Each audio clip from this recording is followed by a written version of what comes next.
Shabbat Shalom, bien-aimés. J'espère que vous passez une belle semaine de fête pour ceux qui célèbrent la fête des cabanes, des tentes ou tabernacles. On va aller voir ensemble quelques mots en abri pour saisir plus profondément ce que symbolise cette fête et ce que symbolise ce mot, surtout, qui est pas mal magnifique. On check ça ensemble. Donc là, je filme mon écran. J'espère que je bougerai pas trop parce que c'est pas évident de parler et de pas trop bouger, surtout avec mon intensité. Le premier mot qu'on va aller voir, c'est celui qui est utilisé pour le mot cabane ou tabernacle, ok? On nous dit Sukkot. Je suis allée vérifier. Et non. Et vous allez voir pourquoi. Que maintenant, pour moi, c'est non. Dans l'étymologie, on voit que le mot pour tente, cabane, c'est bien saka. OK? Moi, je ne mets pas de voyelle que je ne trouve pas. Donc, c'est pour ça que j'utilise toujours le A pour la prononciation, parce que moi, je ne veux pas apprendre nécessairement à le parler, mais à aller chercher les racines. Donc, le samak, le kaf et le ha. On va aller voir ensemble. Le samak, OK, qui représente des épines, OK, symbolisant la protection, un bouclier, défendre, un soutien, OK, c'est comme une colonne vertébrale aussi, c'est un soutien. Le kaf, qui est la paume d'une main ou d'un pied, qui représente la couvrir, bénir, ou une coupe, okay, qui contient, comme la provision. Le ha, qui représente un homme aux mains levées, qui est un adorateur, qui représente l'être, l'existence, la vie ou vivre, et quand il est placé à la fin des mots, c'est emphatique, c'est ce qui va amplifier ce que ça veut dire. Et ça représente aussi quelqu'un qui a une révélation. Ah! Tu sais, quand on dit « Ah! » On a une révélation. Fait que, je ne les ai pas écrits, là, mais là, je vous écris les principaux symboles de ces lettres-là. Parce qu'on s'entend que dans le passé, il n'y avait pas d'alphabet ou d'alphabet. Okay? Le mot alphabet vient de halap, première lettre de l'alphabet, abri, alaf, bait, qui est une maison, alaf, bait. Bon, je m'égare, mais des fois, c'est bon que je vous donne des précisions pour ceux qui m'écoutent pour la première fois. En passant, mon nom c'est Lynn, en abri, Lina. On y va. Fait, saka, on va aller voir la racine sac, OK? Parce que parfois, le mot est composé de racines. Et là, on va aller voir la racine sac, qui est le 55-20. OK? J'ai résumé, parce que sinon, ça va être trop long. Ça se résume en un fourré, une tanière, un repère, une cabane, un secret. OK? Et si on va voir selon la grammaire d'Antoine Fabre d'Olivet, ceux qui, je vais les mettre en commentaire ou dans, je ne sais pas si dans YouTube, je vais être capable de tout le montrer, mais ce serait un voile, une couverture, couvre, puis c'est ça que je veux surtout retenir, ou une foule d'hommes, OK? Je regarde tout le temps dans la grammaire parce que c'est hors spirituel, tu sais, dans le sens que tout est spirituel, mais dans le sens que c'est pas dans la religion, c'est pas dans la Bible. La grammaire, c'est la grammaire des mots, OK, hébreu. Et si, souvent, quand on regarde un mot en abri, il peut se lire, OK, parce que l'abri se lit toujours de droite vers la gauche. Donc, samak, kaf, ha, on pourrait le lire, c'est la protection couvrant l'être ou le souffle de vie, la vie. OK? La protection, les épines, couvrant la vie. On va aller voir, je vais vous montrer, OK, rapidement. Saka, c'est le Strong 55-21.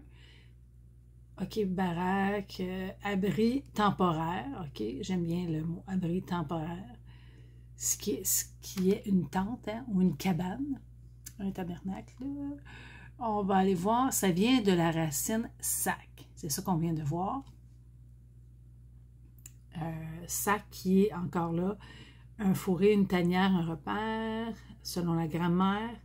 Je vous ai écrit en caractère gras, là.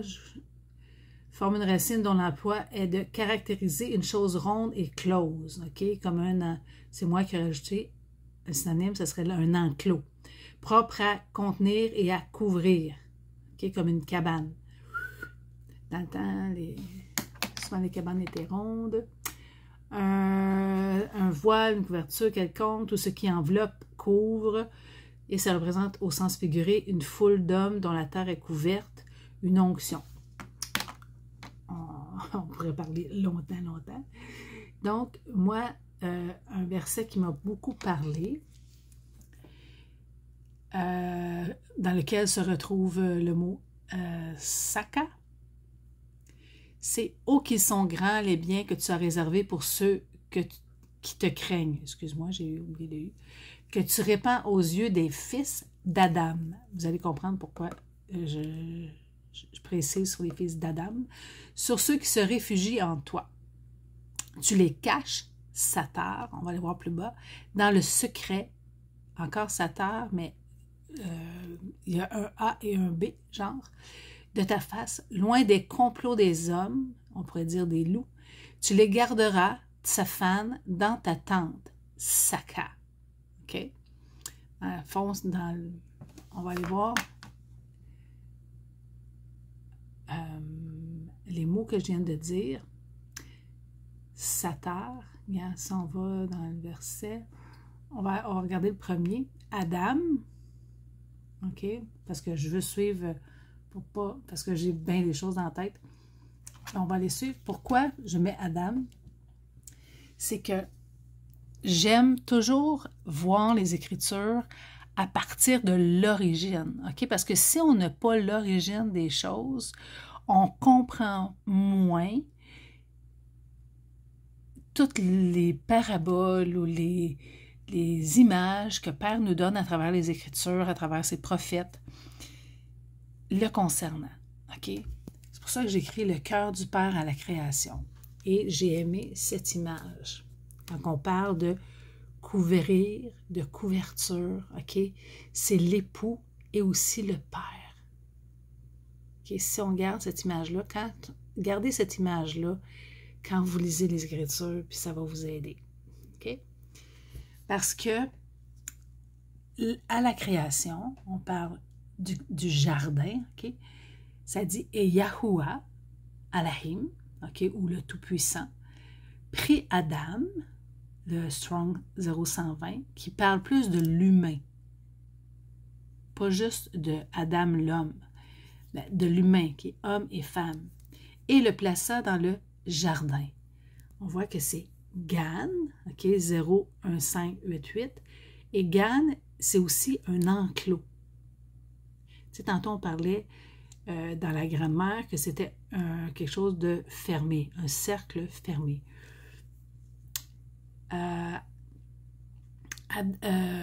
D'Adan, qui est Éden. OK, Éden, c'est l'intimité ou quelque chose qui est... voyons, je me souviens plus du mot, là, ça va m'en venir. Voyons. J'ai une petite mouche qui m'échappe. Pour le cultiver, OK, si on regarde comme il faut, c'est le mot « habad ». Et vous allez voir pourquoi tantôt j'ai mis le mot « servir »,« travailler ». Parce que, on peut peut-être aller voir tout de suite pour ne pas perdre le fil. C'est que si on pense à Yahusha, OK, parce que Yahusha est toujours au centre de tout ça. On va le faire en lien avec Yahusha. C'est ainsi que le fils d'Adam, c'est-à-dire Yahusha, est venu non pour être servi, mais pour servir et donner sa vie pour la rançon de plusieurs. On va garder ça en mémoire. C'est pour ça que j'ai rajouté le mot Adan, veut dire cultiver, mais veut aussi dire servir. Ça me faisait penser tout de suite à Yahusha qui est venu pour servir, c'est-à-dire nous ramener dans le jardin d'Adan, dans l'enclos de sa grâce, comme m'avait dit une fois mon frère Fauzi. Et le garder, Shamar, qui veut dire garder, surveiller, préserver, protéger. Si on a tout le temps cette pensée-là quand on lit les Écritures, ça nous aide à saisir tout le sens des allégories. Bon, je cherchais le mot. On l'a trouvé. Donc, Saka, c'est, tu vois, dans le désert, il y avait la tente, OK, de la rencontre qu'on appelait la tente. Ça, c'est le tabernacle, OK? Et tu avais la cour extérieure, ça, on ne fera pas un cours là-dessus, mais ça, c'était là où le souverain sacrificateur entrait, où il y avait le lieu très saint qu'on appelait, ou le Kadashim, c'est l'endroit d'intimité, OK, qui était mis à part, où c'est là qu'il y avait une rencontre avec Yahuwah, et c'était dans l'intimité. OK? Et ça représente aujourd'hui notre cœur. OK? Ça, tout ça, c'était notre tente, et ça représente notre intimité, là où est notre cœur. Là, ce matin, j'ai pris le livre et je m'en vais des fois à des endroits que je ne savais pas que je m'en irais, mais c'est pas grave. L'important, c'est que Père parle à ton cœur pendant que je te parle. Parce que c'est le souffle de vie. Et si on regardait Gan, OK, qu'on vient de dire, le jardin, vous allez voir que je ne vous mens pas. Le Strong 01588, définition, jardin, enclos, un jardin fermé. Et ce qui est intéressant, c'est figuratif, une mariée. OK? C'est pour ça que j'aime cette image-là. OK? Du jardin d'Éden. Je le vois comme le protecteur qui prend soin de son épouse et de sa famille. Et si on regarde, Gan vient de Ganan, okay, parce que souvent un mot abri a une racine plus profonde. Fait que quand ça dit vient de Ganan, on va aller voir un 598. Ganan, c'est défendre, couvrir, entourer, protéger, secourir. C'est-tu pas beau, ça? Défendre, couvrir, entourer, protéger, secourir.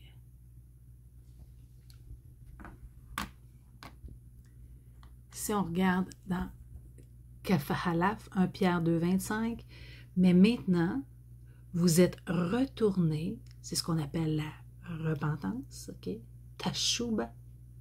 Vous êtes retournés vers le berger et le gardien.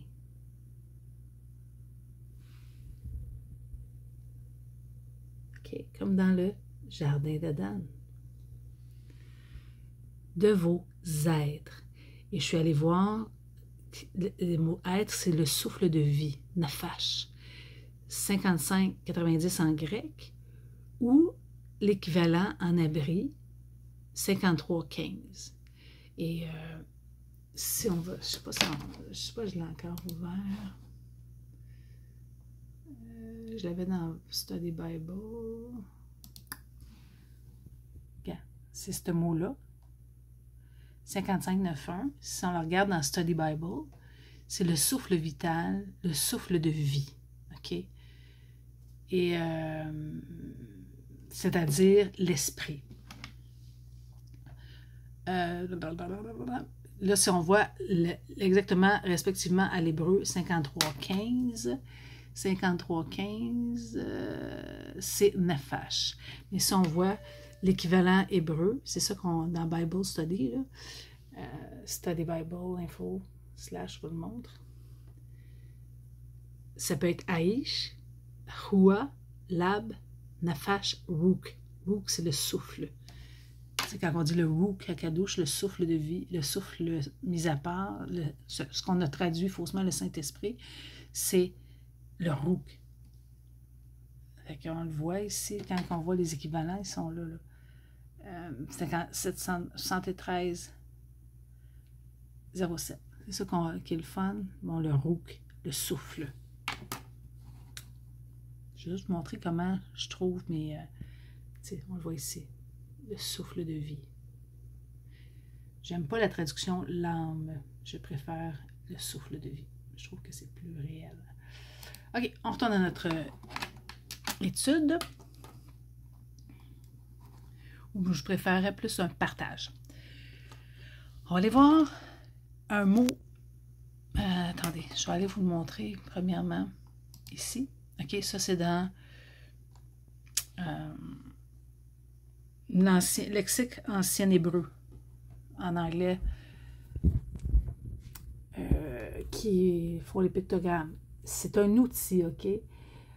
Moi, je pense qu'il n'y a aucun outil qui est parfait.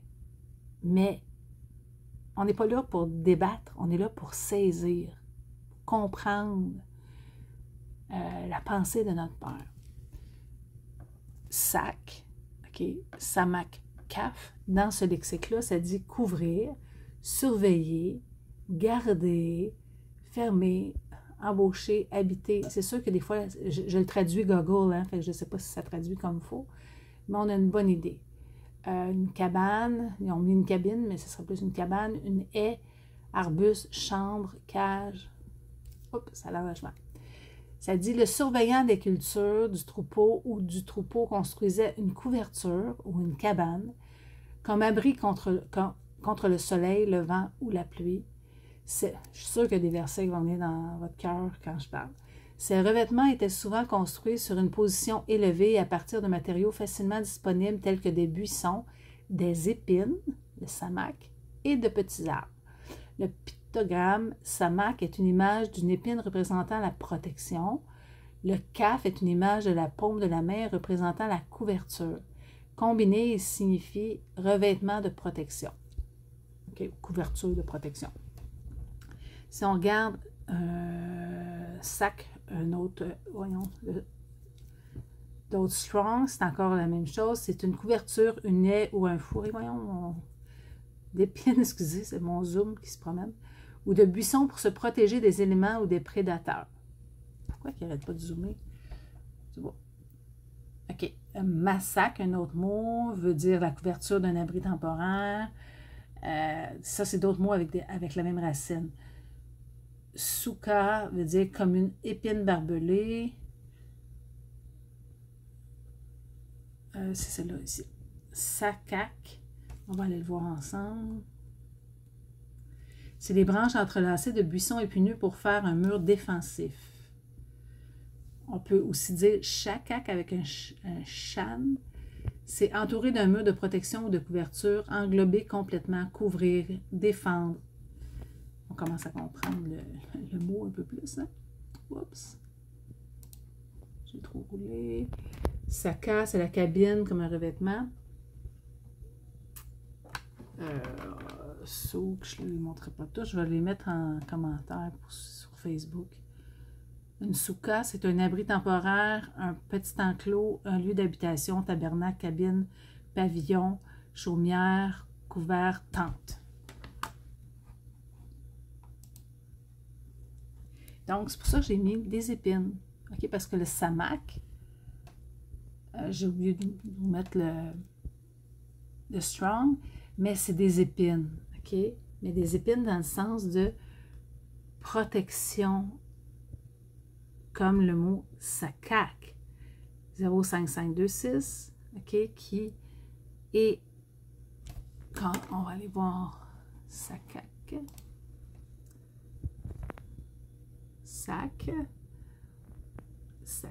je l'ai mis quelque part ici. Oh, il y a pas mal de mots, hein? OK. Sakak, c'est chlore d'une haie en chlore. Protéger, voiler, couvrir, protecteur. C'est toujours dans le même sens de protection. OK, parce que ça se fait encore, pour protéger le bétail, on va mettre une clôture d'épines qui va empêcher les loups ou les prédateurs de passer. Okay? Ça les décourage, du moins. Fait que ça me fait encore penser au jardin d'Aden. Parce que Père, c'était comme un lieu préservé où il nous protège. C'est pour ça que le jardin d'Aden, aujourd'hui, qui est spirituel, c'est que Père nous amène dans un endroit où on est gardé, on est protégé de tout ce qui se passe autour. Okay? Un peu comme dans l'arche de Noé, c'est le même principe. Okay? Père, il garde son peuple, il protège son peuple. On va aller voir dans le dictionnaire. Oups. Sander Trenel, je ne l'ai pas mis. OK. Sac, on l'a vu. Samak, Kaf. C'est une foule aussi. Pourquoi je dis ça? On va aller voir. Sakak, je l'ai mis ici. Dans Apocalypse. Donc, je disais dans Azoum, Apocalypse. Après cela, 7-9. Après cela, je regardais et voici, il y avait une grande foule que personne ne pouvait compter, de toute nation, de toute tribu, de tout peuple et de toute langue. Ils se tenaient devant le trône et devant l'agneau, revêtus de robes blanches et des palmes dans leurs mains. Je trouvais que ça me faisait vraiment penser à ça, parce que le mot « sac » veut aussi dire « foule d'hommes ». Quand on dit la fête de Sakra, on parle d'une foule d'hommes, OK, aussi. Parce que Père rassemble son peuple. Okay? Les fêtes, c'est des gatherings, des assemblées. Père rassemble ses brebis. Comme un bon berger. C'est triste que beaucoup voient des moutons et ils s'imaginent que c'est péjoratif. Mais on s'entend que si on a cette image-là, quand on pense au berger, okay, pasteur, qui veut dire père, paître, okay, c'est beaucoup plus agréable. Moi, j'ai pas de problème à être sous la garde du bon berger, celui qui prend soin de moi. Parce qu'on est des moutons. Écoute bien, là, les humains, là, si on tombe sur le dos, on est comme des brebis, là. On n'est pas capable de se relever tout seul.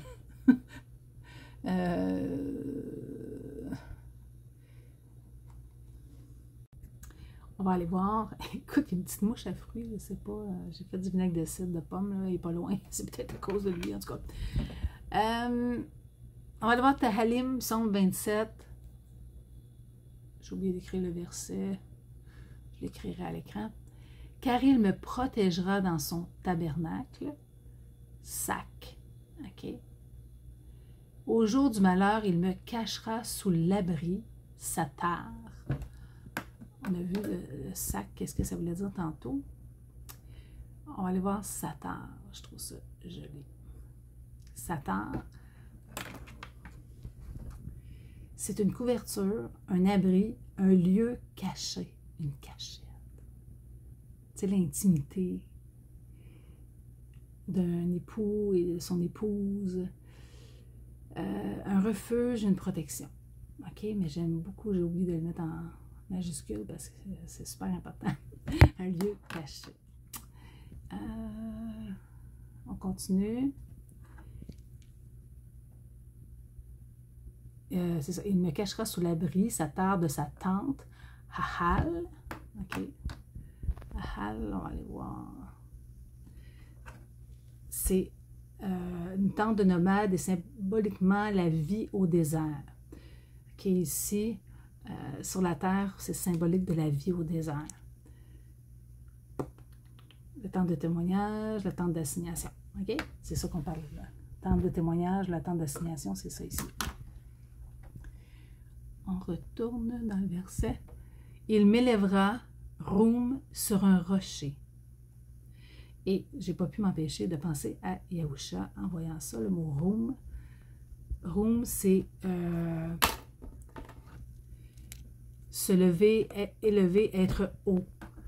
Et quand on pense à Yahusha, Yahusha dit, alors Yahusha leur dit, lorsque vous élèverez, Roum, le fils d'Adam, vous saurez alors que c'est moi, et que je ne fais rien du tout de moi-même, mais je prononce les paroles comme mon père m'a enseigné. Ok, il est le messager ou le oint. Il est le fils d'Adam, dans le sens qu'il est venu racheter l'humanité. Ok, le dernier Adam. Il est le. Et sa femme, tantôt on l'a vu dans le verset ici, là. Tu les garderas. OK? Sa femme, on va aller le voir parce que je trouve que c'est tellement un beau mot. Juste, j'aurais plein de mots à vous partager. On va le voir, sa femme. OK? C'est le Strong 06845. C'est encore caché. Un trésor. Mettre en réserve. Garder précieusement. Garder caché. Mis hors de découverte. OK? Père nous cache de nos adversaires. OK? Comme un trésor. C'est pour ça qu'il dit qu'il nous met à part. Le rouk à kadouche. Le kadouche veut dire mettre à part. Donc, il nous met dans un enclos, OK, spirituel, un abri du danger. OK? Ça, quand on l'a vu. Barachita. Écoute, je ne vous donnerai pas tous les versets, là, mais on voit des cabanes, Souka, Lévitique, parle aux enfants de Asherah, il dit le 15e jour du 7e mois, ce sera la fête des Souka, des cabanes. Adonai de Yahuwah, dans Ukra, Lévitique, vous demeurez pendant 7 jours sous des tentes, Saka. Okay? On sait que le chiffre 7, c'est le perfectionnement. Okay? Fait que 7 jours, j'ai l'impression que c'est comme le perfectionnement de son épouse. Tu sais, Yahusha,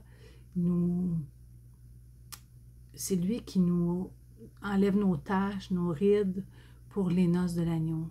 C'est lui qui nettoie son épouse, purifie son épouse. Donc, c'est ça encore une fois, Deutéronome de Barim, à la fête des semaines et à la fête des Saka. On ne paraîtra point devant Yahweh les mains vides, de Barim 31:10. Tous les 7 ans, à l'époque de l'année du relâche, à la fête des Saka, et non pas Sukkot. Je vais vous montrer pourquoi. Je ne dirai plus la fête de Sukkot. OK, on parle aussi Saka encore une fois, dans 2 Chroniques 8:13, 3 fois l'an, à la fête des pains sans levain, à la fête des semaines et à la fête des Saka. Esdras 3:4, et célébrèrent la fête des Saka, comme il est écrit, et ils offrirent jour après jour des holocaustes selon le nombre ordonné pour chaque jour. On sait qu'aujourd'hui, nos offrandes, c'est les lèvres qui confessent son nom. On le loue. Nahamia, OK, devait habiter sous des tentes, Saka, pendant la fête du 7e mois. On est le 7e mois selon le calendrier hébreu. Nahamia, il proclamait cette publication dans toutes les villes à Yerushalayim. Allez chercher à la montagne des rameaux d'olivier, des rameaux d'olivier sauvages, des rameaux de myrte, des rameaux de palmier, des rameaux d'arbre touffu pour faire des tentes, Saka. Okay? Donc, j'espère que vous allez voir par vous-même, allez vérifier. Je fais juste vous partager de l'information. Allez vérifier pour voir vous-même que c'est la fête de Saka et non pas Sukkot. Pourquoi pas Sukkot? On va aller voir ensemble. Je l'ai trouvé. Je l'avais mis sur mon autre page, pour ça je ne le trouvais pas. OK. Quand on dit Sukkot, c'est bien tente, OK? Mais on parle d'une divinité babylonienne. OK. C'est tabernacle, mais on est ailleurs. Fait que on sait que Père nous dit de sortir de Babylone. Fait que ce mot-là, a une mauvaise racine. Fait que, moi, personnellement, c'est à vous, vous êtes libre de continuer, mais il y a beaucoup de choses comme ça, là, dans la religion. Okay? Fait que, pour moi, Samak, Kaf, Wow, Tao, c'est une divinité babylonienne, fait que je ne prononcerai pas ce nom-là quand je parle de la fête. Et on va aller voir encore le mot Sakak, qu'on a dit tantôt, chlore d'une haie en chlore, À quel endroit il se trouve? On va aller voir dans Shamout. Les chérubins étendront les ailes par-dessus, couvrant, ok, comme dans le lieu très saint, sur l'arche de l'Alliance, il y avait des chérubins, okay, des messagers, qui avaient des ailes par-dessus qui couvraient le propitiatoire. Shamout 33-22. Quand ma gloire passera, il parle à Moïse, je te mettrai dans un creux du rocher et je te couvrirai. Sakak. Shamout 37-9. Les chérubins étendaient les ailes par-dessus, couvrant de leurs ailes le propitiatoire. Juste ça, là, on aurait des heures à parler. Shamout 43. Tu y placeras l'arche du témoignage et tu couvriras l'arche avec le voile.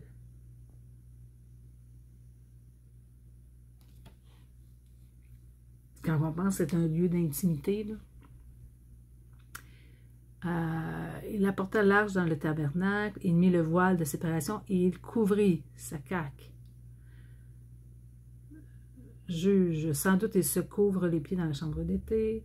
Malakim 8-7, car les chérubins avaient les ailes étendues sur la place de l'arche et ils couvraient l'arche. Chronique 28-18, les chérubins d'or qui étendaient leurs ailes et couvrent l'arche de l'Alliance de Yahuwah. Tahalim 5-11, alors tous ceux qui se confient en toi se réjouiront, ils auront de l'allégresse à toujours et tu les protégeras. Sakak, pour ceux qui aiment ton nom. J'aime le nom de Yahuwah. Tahalim 91-4, il te couvrira de ses plumes, Sakak, et tu trouveras un refuge sous ses ailes. Couvre-moi de ta main, toi mon refuge et mon abri. Vous comprenez mes chants maintenant? Tahalim, psaume 139-13, c'est toi qui m'as tissé mes reins, qui m'as tissé. C'est intéressant de voir que ce mot-là aussi. Je pense qu'on a fait quand même le tour. Un dernier verset qui est intéressant. Yahukonan 15, 5, je suis le cep, vous êtes les serments, celui qui demeure en moi et en qui je demeure, on parle de demeure, Saka, porte beaucoup de fruits, car sans moi, vous ne pouvez rien faire.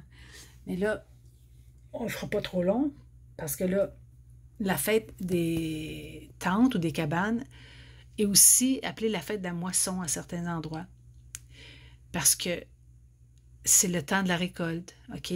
Au Québec, c'est l'automne, où on dit la pluie de la première et de l'arrière-saison. L'arrière-saison, c'est la pluie où il y a la récolte.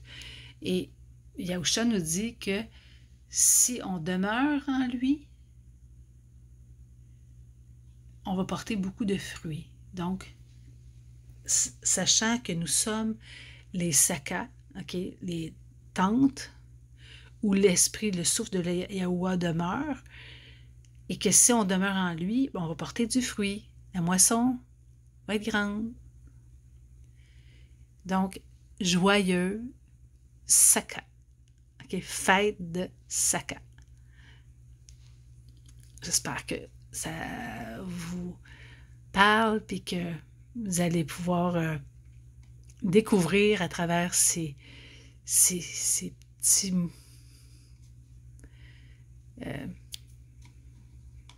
indices, je ne sais pas comment dire ça, dans le sens que ça nous fait encore plus comprendre. Pour terminer, on va aller voir les synonymes de couvrir. Je les trouvais beaux. recouvrir, cacher, envelopper, remplir, protéger, semer, voiler, revêtir, habiller, enduire, combler, inonder, défendre. On pourrait aller chercher tous les versets là-dessus. Répandre, payer, garantir, effacer, abreuver, réparer, renforcer, racheter, submerger, vêtir, abriter, compenser, couronner, rembourser, justifier. Couvrir une faute, hein? C'est justifier. Excuser, prendre sur soi. J'ai trouvé ça le fun, charpenter, hein? Yahusha qui est fils du charpentier. Approvisionner, il n'y a pas d'hasard. Et si on va voir un synonyme de revêtir, c'est couvrir. On va aller voir un verset qui me parlait. Ça dit, nous savons en effet que si cette tente, notre demeure terrestre, est détruite, c'est-à-dire notre corps, nous avons dans les Shamaïm, les cieux, un édifice qui est de Yahuwah, une maison éternelle qui n'est point faite de main d'homme. C'est Yahusha. Car nous gémissons dans cette tente, désirant avec ardeur d'être revêtus de notre domicile des Shamaïm. Si toutefois nous sommes trouvés vêtus et non pas nus, car nous qui sommes dans cette tente, nous gémissons sous le poids parce que nous souhaitons non d'être dépouillés, mais d'être revêtus afin que ce qui est mortel soit absorbé dans la vie, par la vie. Voici, je te dis un secret. Nous ne mourrons pas tous, mais nous serons tous changés en un instant, en un clin d'œil. À la dernière trompette, on se souvient, la fête des trompettes, Yom Taroua, annonce quelque chose, car la trompette sonnera et les morts ressusciteront incorruptibles. OK? Une semence qui est corruptible, elle se corrompt. Une semence incorruptible, c'est qu'elle ne peut pas se corrompre. Et nous serons changés car ce corruptible doit revêtir l'incorruptibilité et ce mortel revêtir l'immortalité. Et lorsque ce corruptible, notre nature charnelle, aura revêtu l'incorruptibilité, j'ai mis un 2C, qui est Yahusha,